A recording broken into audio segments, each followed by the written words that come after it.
Hello and welcome to chapter 13, section 5, the cosine function. Now the cosine function is very similar to the sine function, except if you look very closely, it's translated to the right. Alright, so it ends up being very similar. Like I said, very similar. So this is what the graph looks like. It's important when you're dealing with any function to be able to come up with a domain and range. And then last time we were talking about period and amplitude, and we're going to do that again. Okay, but this time, the starting point is at 1, and it will end at 1. So 1 period is going to be from here to here. Okay, and this is your standard function. This is just y equals cosine of theta. So where nothing has changed, right? A isn't anything, or A is 1, B is 1. Very simple, parent function. Don't forget that the amplitude is the top and the bottom, the top minus the bottom divided by 2. So amplitude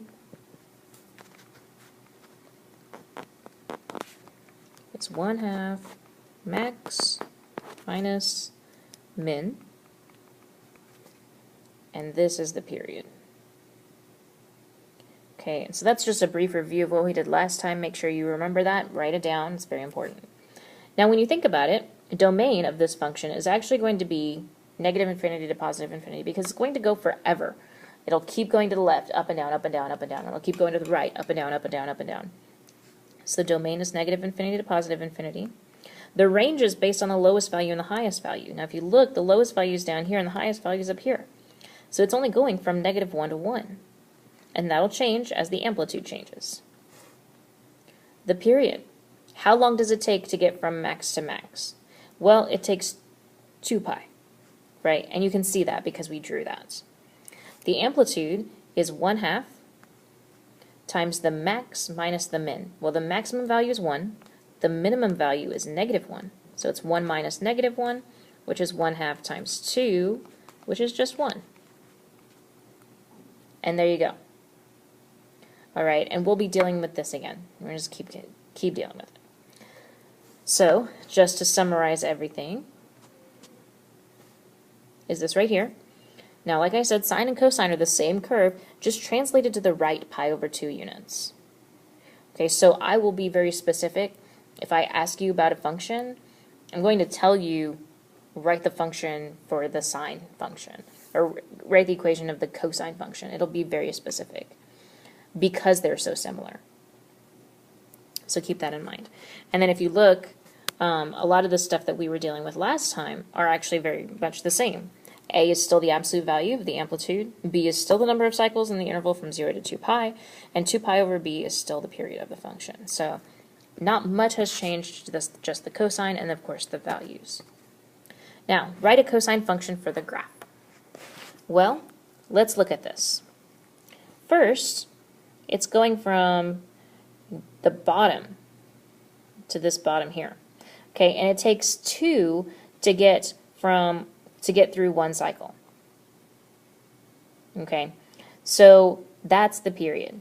The period is 2, which means that if we need to find b to go into the equation, we're going to have to set this equal to 2 pi over b, which means that 2b equals 2 pi and b equals pi, right, when you divide by 2 on both sides. So 2 is going to be the number that goes in our equation.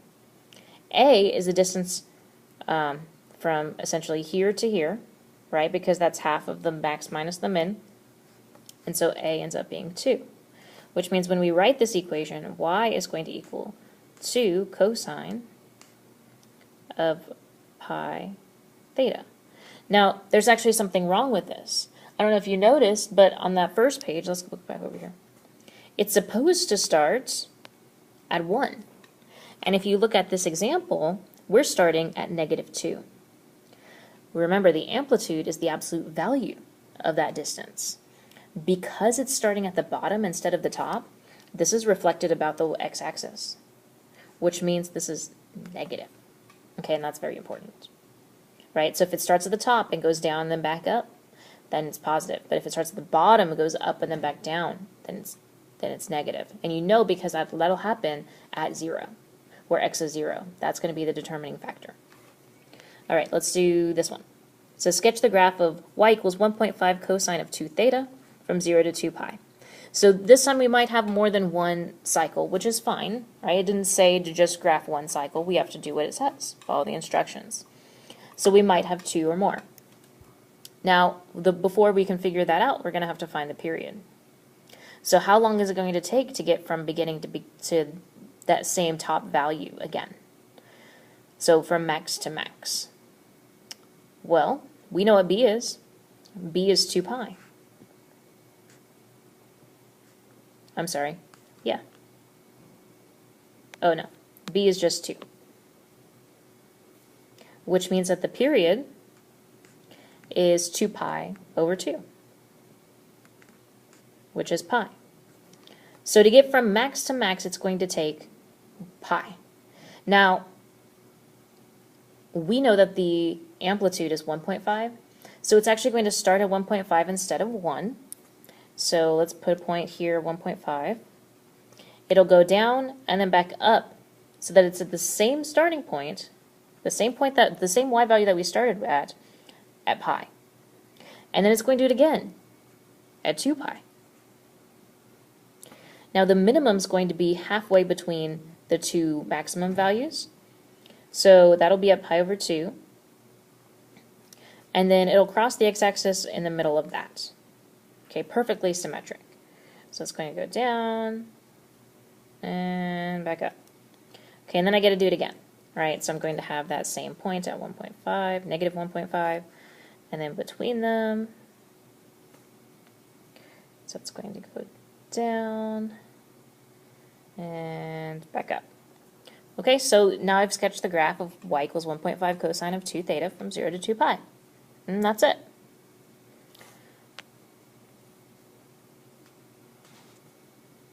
Now we get to suppose an 8-inch wave occurs every 6 seconds. Write an equation that models the height of a water molecule as it moves from crest to crest. Now, we are in the section for cosine, so it's going to be y equals a cosine of b theta. So first we need to figure out, let's find a first, just for fun. Okay, well a is the amplitude. The amplitude is given by the 1/2 of the max minus the min. Well, the max minus the min, because it's an 8-inch wave, ends up being 8. So max minus min is 8. And since the amplitude is max minus min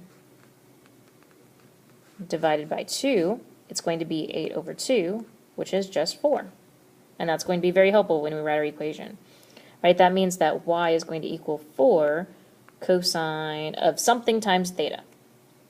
Okay, let's figure out what that is. It says the waves occur every 6 seconds, which means that to get from max to max, it'll take 6 seconds, which means that our period is 6.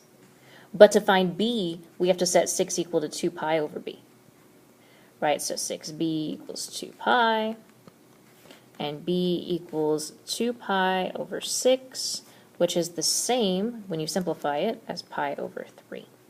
So it'll be 4 cosine of 2, I'm sorry, not 2, it was pi over 3. Pi over 3 theta. That's the equation. And that's all we're doing. Have a great day.